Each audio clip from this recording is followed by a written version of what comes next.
yung boses ko. Pasensya na kayo ha, okay, papasahin ko na yan sa Biblia. Hindi ako nagsabi nito sa Biblia pa.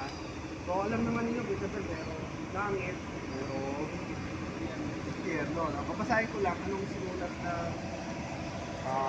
Biblia tungkol sa impyerno, langit. Okay. Okay. Ano yung langit ng langit?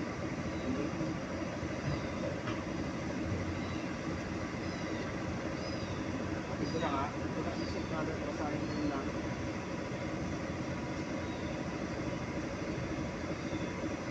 Ito. Kunti lang, basahin ko lang kunti ha.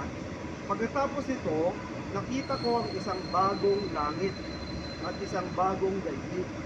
So, promise ni Lord ko, magkakaroon ng bagong langit at bagong daigdig. Wala na ang dating langit at daigdig. Wala na rin ang dagat. Yung dagat pa lang, no? Sabi ng ni Lord. At nakita ko ang banal na lunsod at ang bagong Jerusalem na bumaba mula sa langit buwat sa Diyos. Gaya ng ibang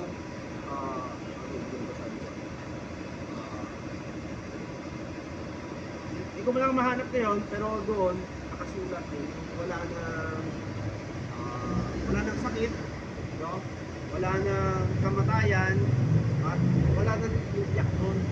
Kasi pag sa langit, baga perfect na, no? Pero meron isang wala rin doon. Alam niyo yung wala? Yung kasalanan.